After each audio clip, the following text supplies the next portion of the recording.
The four Kiner children, May, Heidi, Miles, and Kyler, were all very close, but the youngest three, Heidi, Miles, and Kyler, had a very special bond, according to Heidi.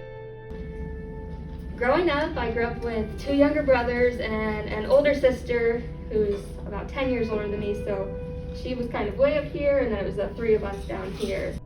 Miles was special needs, and the family was struck with a tragedy when he succumbed to health problems and passed away in March of 2018. This was a tough situation for the entire family. Heidi says that Kyler, however, took it particularly hard, but kept much of his pain to himself. The family thought he was moving towards healing. He bought a little acreage with his significant other. He got a new job and was promoted at this job. He started a soil sampling company on the side of that. He was just up and coming. He was your average 24-year-old who liked to have a lot of fun. He was full of life. But in the summer of 2019, he started exhibiting more risky behaviors, and he was going through a breakup. He was your average wild child. The boy, the four-wheelers, the motorcycles, the dirt bikes, the snowmobiles, all of it was always worrying me to death. In September 2019, Kyler had been drinking, and he said, if I have to watch her go on, I'll either hurt someone or myself. And I thought, well, it's the Iowa State game. He's been drinking all day long. He's full of it right now.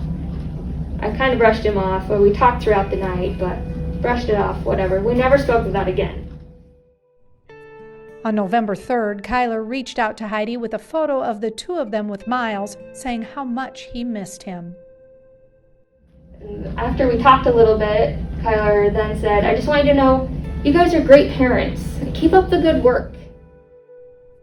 Kyler was godfather to Heidi's son Briggs, and at about 5 a.m. the next morning, she sent him a Snapchat of Briggs sleeping in his crib with a special pillow made from Miles' pajamas. And all of a sudden, I realized, wait a minute, Kyler hasn't opened that Snapchat. That's weird. Well, good thing he works with Mike, my husband, and my cousin Sean.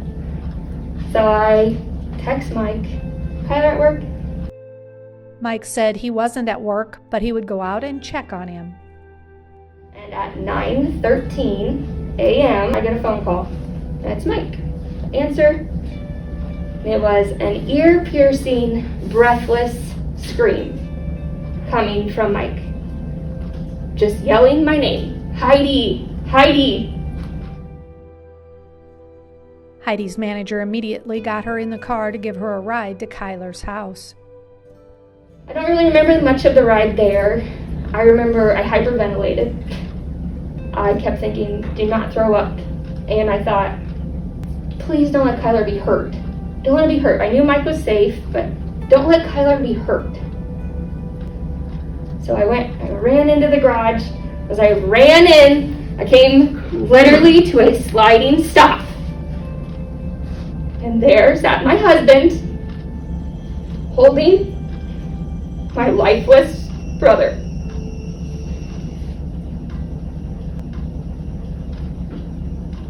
I just threw myself onto Kyler instantly, which was onto Mike's lap. Threw him, shook him, wake up, Kyler! Finally made eye contact with my husband, and all he said was, I'm so sorry. So sorry, Heidi. I never wanted to find him.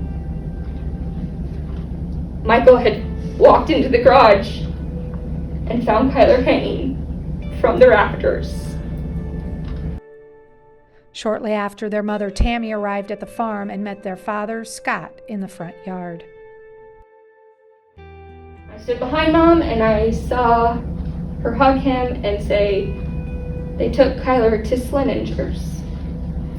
And to this day, I truly believe the light left my dad's eyes, his face.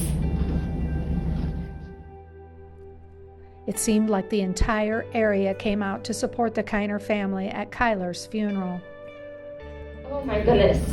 If Kyler could have seen all the people the people lined up down the blocks, he wouldn't have been believed how many people he had touched. That time, however, was very surreal and painful for Heidi and the rest of Kyler's family and friends. The funeral happened on a Friday, and that Monday morning, all I could think was, why are people going back to work? Why is the mail coming? This world has stopped. Do you not get it? The world has stopped. But it hadn't. And I think that's the worst part. The world hadn't stopped. I still had to be a mom. I still somehow had to make my parents okay. And my poor husband couldn't close his eyes. So in case you lost track, that's 20 months in between March of 2018 and November of 2019 that my parents had to purchase plots, bury both of their sons, have funerals, and try to plan yet another headstone. Heidi says she's seen several different types of grief, but suicide grief is very different. It's so hard. There's so many triggers that people don't understand. I remember my son being 7 months old at the time, so I carried him. It's almost like he instantly knew something was wrong with me. He was clinging to me. I remember at the end of the day, my arm would hurt so bad. Well, to this day, if I work out too much and my arms hurt, I get anxious because all I can think is carrying that little boy. The grief itself, Heidi says, can also be a silent killer. The hardest part is get yourself out of bed the next day, or the depression that sets in, the anxiety of when my friends don't answer or don't respond to my Snapchats. She says looking back on it now, there were signs, like extra irritability over the smallest of things. Hindsight 2020, like maybe there was more bothering him than we thought. But we kept thinking, he's 24, he's going through a breakup, he's still struggling with the loss of Miles. He'll come out of it, just like we tell everyone. He'll be okay, he'll come out of it, or suck it up, let's go. This is why she and her family work hard to share their story so others will talk about suicide, help eliminate the stigma, and encourage everyone to seek help. If we could bring up our younger kids now and reteach ourselves that it is okay to talk about it, it's okay to be like, hey, I am not okay! Look at me, I'm not okay! Then Kyler would be here. Looking back, he probably was saying that to me when he texted me and said, you're a great parent, keep it up. So I guess I encourage all of you to continue to retrain our own brains, teach our younger kids you have to talk about things. Because Kyler did not feel that. He felt he had to be this big tough guy. Nobody talks about that stuff.